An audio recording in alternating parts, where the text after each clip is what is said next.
You are listening to the Archaeology Podcast Network. The Archaeology Podcast Network is sponsored by Codify, a California benefit corporation. Visit Codify at www.codifi.com.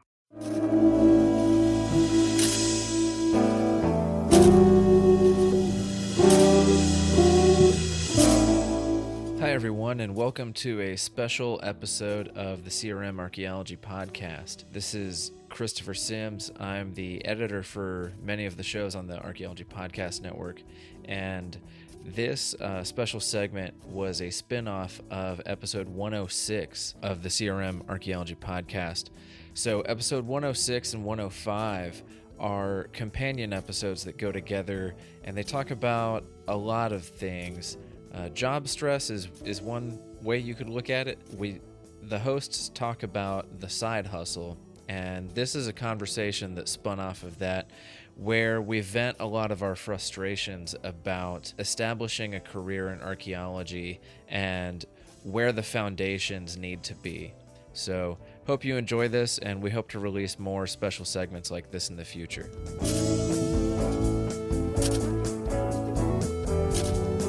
The problem is you're setting up 90% of people for a fail. It's like telling grad students that, if they just work hard enough, they can get a tenure track job. And that's not necessarily true. People can work their eyeballs out and being runner-up on the short list. And being runner-up on the short list is still losing. You still don't get that. Yeah. And that's the realistic attitude, which doesn't mean that person who does get it, there are the positions, but it's unrealistic to tell everybody, like, if you just try hard enough, you're going to get it. I mean, there is no participation to it, right? Mm-hmm. You're not getting a medal just for participating. There are jobs. If you like what you're doing and you want to keep doing it, by all means, keep doing it. Yeah. But, keep in mind, don't let it crush you when you decide that, no, really, you need to do something else. And it's okay to do something else, right? That idealized standard, Chris, would never have worked for someone like me in my personality. The reason for that is if I came to expect that I was going to get a job right out of college, that I was going to make $60,000 a year, that I was going to have benefits and all this other cool stuff just because I work hard, probably wouldn't have made me want to work too hard. What my professors did, and they were all CRMers, so they they gave me the God's honest truth. They said, your life's going to suck. It's going to be hard. You're not going to be able to make your bills. You're going to be living in a crappy ass hotel. It's going to be horrible. You need to understand that going into this and recognize that. And if you don't understand that, then you're in the wrong line of work. Mm-hmm. You need to be committed to it. And they said it's going to be hard. You're not going to like it. You're going to hate your job sometimes, and other times you're going to absolutely love it. That honesty was what actually made me work harder, because I wanted it.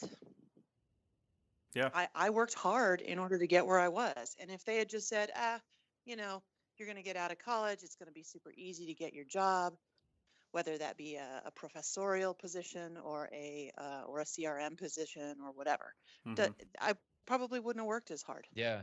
I mean, when I was in school, I was told that I would come out making $60,000 a year at least, and, that I'd, could very easily own my own firm and blah, blah, blah. But I was never told, like you said, Sonia, that it was going to be really fucking hard. And there was going to be times that I would really hate what I did, and that it would be soul sucking, and like I would end up nuking my savings and be uninsured most of the time. Yeah. Cashing out your 401k to start your business. Mm-hmm. Yeah. And also, like, I got out of college with a degree at the worst time to do so, like when the economy had absolutely tanked and hit its worst. And the only way that I kept going through it is because I had, some good opportunities, but I also got this kind of like survival mentality where I was like, I'm never, ever going to do that again. And I just don't want to do it. And so, there's been times that I've just walked away from archaeology entirely just because it doesn't work for me. In the Well, and comments there's also earlier, the support group, right? That you know a lot of people, and that has helped. So now Yeah. it's like, or looking out for you. Yeah, totally. It took a long time to build that though. Oh yeah, it yeah. does. Let me just clarify something too. Here is when I say idealized standard, I'm not trying to sugarcoat anything for anybody. I mean, I don't think I've done that at all. I think I've told people that they need to manage their expectations. They need to understand how hard this is, which should tell them how hard they need to work. And Sonia, whatever idealized standard you're saying wouldn't work for you, you've done it though. Like you started out at the bottom, and now you're running a company and employing people and making your own decisions and doing your own thing. And you're not just doing it as a mom and pop. You started out that way, but now you have Yeah. employees. Now you have projects. You're in multiple states. I mean, you are the idealized standard. And I busted my ass to do it, and it was Exactly. really, really, as Chris said, really fucking hard. And it still is. That's every what I'm day. talking about. You weren't handed any of that. You had to learn other skills, actively learn things. You had to talk to people, find out how they knew how to do things. When you worked at those big companies, you didn't just phone it in. You didn't just go to work every day and then forget about archaeology at the end. You paid attention to how proposals were written. You paid attention to how projects were run. I asked. And you asked questions. Yeah, I asked questions. That's all I'm talking about. That's what people need to do if they want to be successful in this business. And that's my only point, really. You need to actively participate in your own career, and not just let it happen to you, but make your own decisions and make it work for you. I think that this sort of thing needs to be discussed at the collegiate level, undergraduate level. Oh yeah, Like, for kids sure. start taking not just anthropology 101. They're actually starting to get into maybe the 200 or 300 level courses, or however they start sorting those out nowadays. Mhm. But I really think that this needs to be discussed every day. These kids need to know, and I apologize for calling y'all kids, but Older kids. these young people, these young professionals need to know that this job is really, really freaking hard. And if you don't have a responsibility on your side, if you don't have a support network or connections on your side, you're not going to go far without the work. Yeah. And it takes Yeah. a lot of work. Like, Yeah. I'm exhausted. I own and run a business, and we were talking earlier about passion. I'm like, when I stop working, I have got to turn that off. Otherwise, like, I got to go turn that off and go shoot some guns, or I don't know, take a hike with my dog or whatever.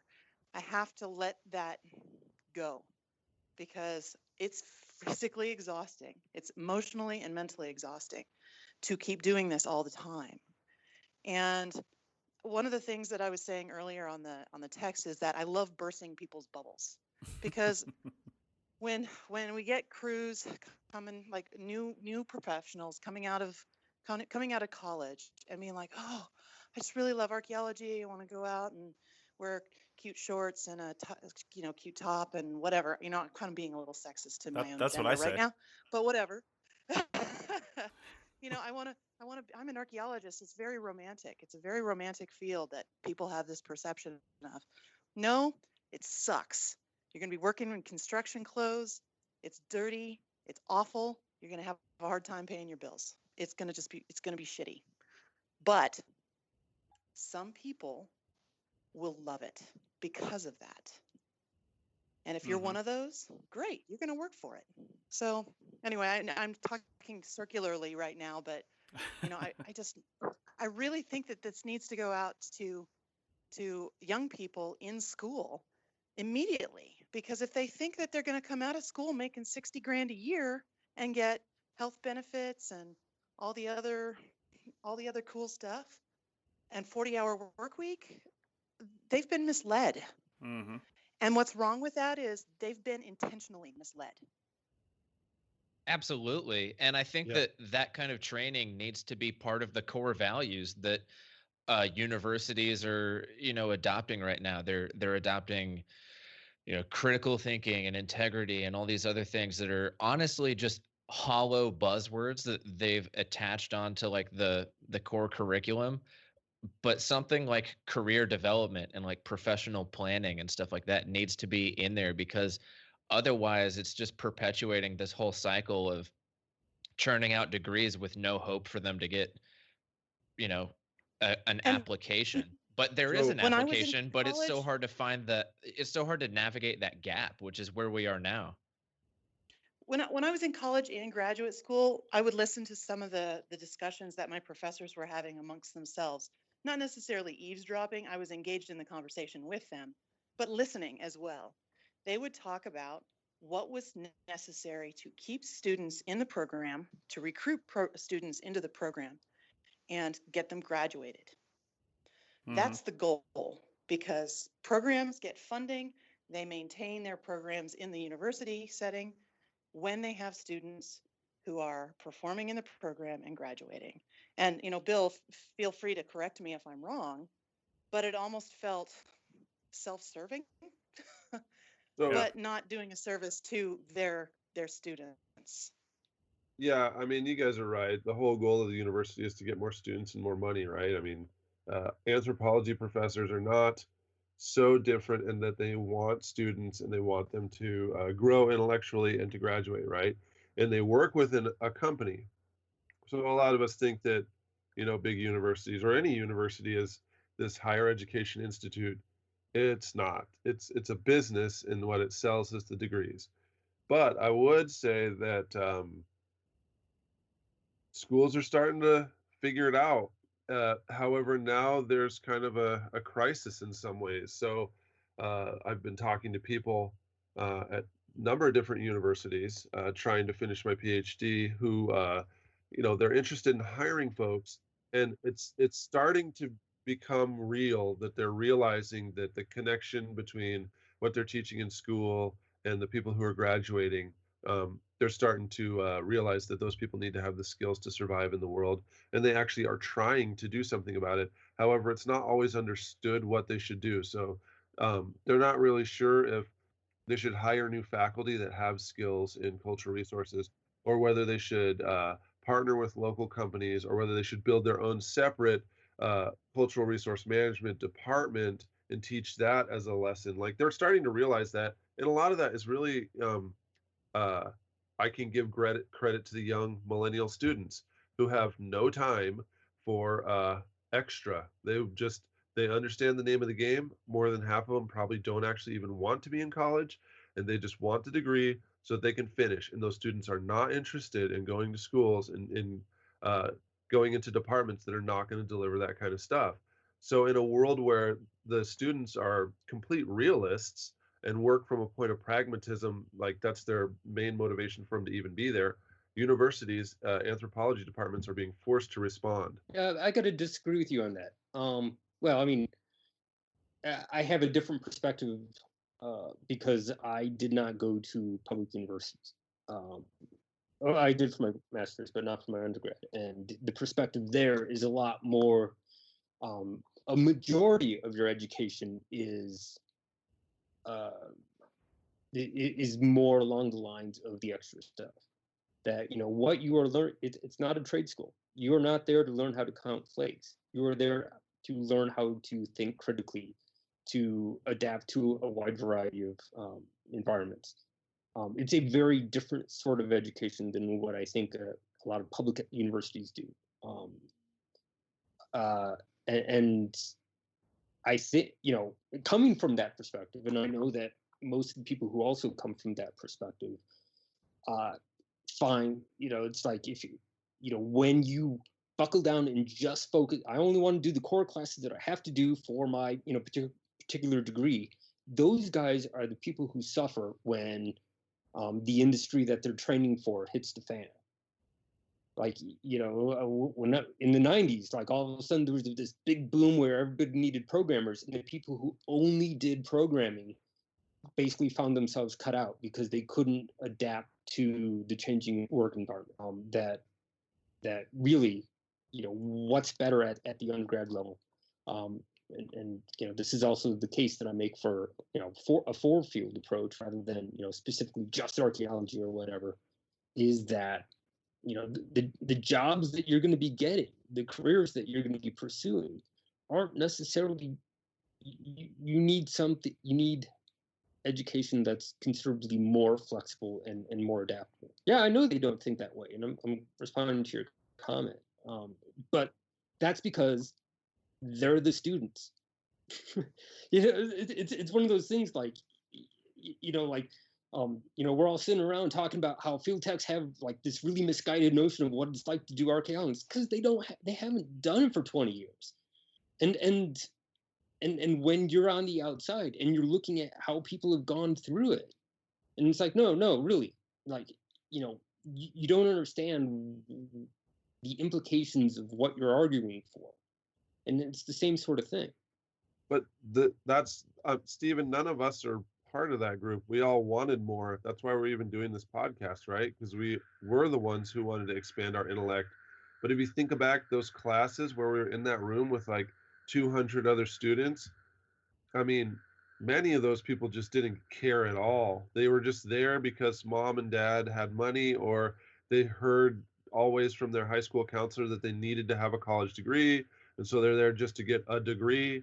And it's not like they really want to learn more. They just don't want to, be doing some kind of undesirable job. They don't want to be flipping burgers. They don't want to be doing something that uh, they don't feel is worthy of their lifestyle. And that's why they're at college. So, like, yeah, it's hard for us because none of us were like that. Like, we all wanted Well, more. I mean, I would extend that to be, the idea that, I mean, really, I don't know that I mean, I was never that great a student, and particularly at the undergrad level. But it's the structure of the education, and it's like, the worst thing you can do is ask 20-year-old me what I ought to be studying because I don't fucking know what I'm gonna need.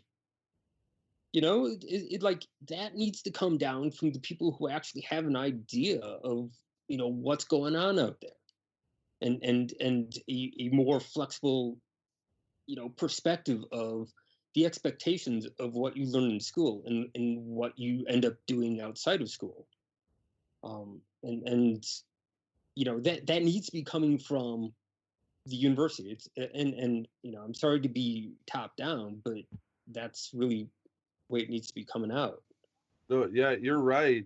The problem is the guys at the top are not the kind of people that you're thinking. I mean, they used to be the CEO of like Lyft, and now they're the university president because they thought that they had some kind of idea about how to run a university. Or, I mean, Arizona, which is going to give me my degree when I finish all the obligations, their president was some other kind of CEO, not an actual teacher, and she did all kinds of crazy stuff like signing on to be the director of the board for DeVry, a competing educational institute, at a time when they're supposed to be expanding online education, and she got busted for it. There was some other kind of murky deal that they made with the insurance company to take over the medical school to build a new building and all this stuff. And there was all these stories of money that was like, went into a different zone than it was supposed to. I mean, I don't actually know all the details, but I know that the people who are in charge of these schools are not necessarily working towards the intellectual expansion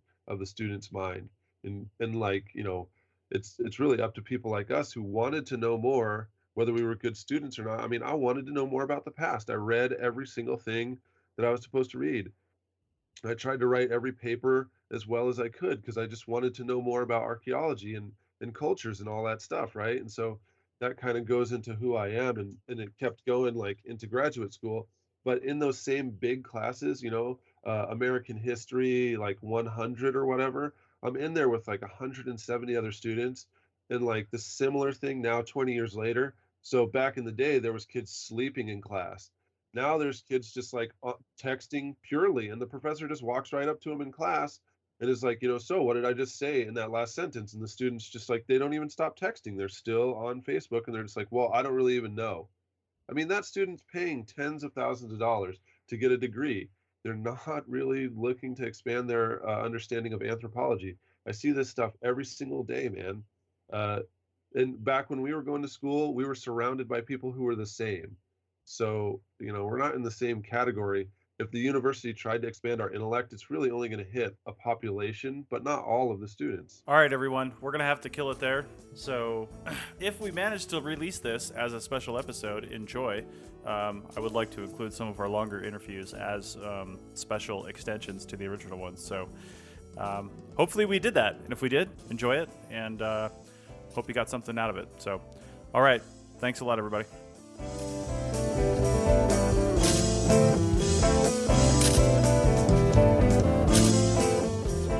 That's it for another episode of the CRM Archaeology Podcast. Links to some of the items mentioned on the show are in the show notes for this podcast, which can be found at www.archaeologypodcastnetwork.com/CRM Arc Podcast. If you like the show and want to comment, please do. You can leave comments about this or any other episode on the website or on the iTunes page for the episode. You can also email me at chris@archaeologypodcastnetwork.com or use the contact form on the podcast webpage. If you'd like us to answer a question on a future episode, email us. Use the contact form on the website or tweet your questions with the hashtag CRM Arc Podcast, or you can tag @ArcPodNet in your tweet. Please share the link to the show wherever you saw it. If you share CRM archaeology related items on Twitter or Facebook or anywhere else for that matter, be sure to use the hashtag CRMArc so the community can see and comment. If you'd like to subscribe to this podcast, you can do so on iTunes or on Stitcher Radio. You can also type the name of the podcast into your favorite podcasting app and subscribe that way. Don't forget to go over to iTunes and leave a review of the show. It helps us get noticed so more people can find our podcast and benefit from the content. Also, send us show suggestions and interview suggestions. We want this to be a resource for field technicians everywhere, and we want to know what you want to know about. Also, please consider donating to the Archaeology Podcast Network. Your donations help fund our bandwidth and contribute to our editing costs.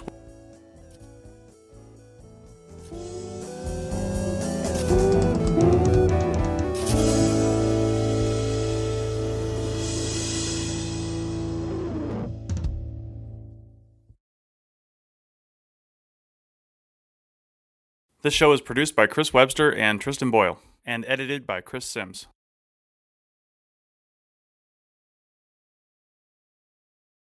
This has been a presentation of the Archaeology Podcast Network. Visit us on the web for show notes and other podcasts at www.archaeologypodcastnetwork.com. Contact us at chris@archaeologypodcastnetwork.com. Thanks again for listening to this episode and for supporting the Archaeology Podcast Network. If you want these shows to keep going, consider becoming a member for just $7.99 US a month. That's cheaper than a venti quad eggnog latte. Go to arcpodnet.com/members for more info.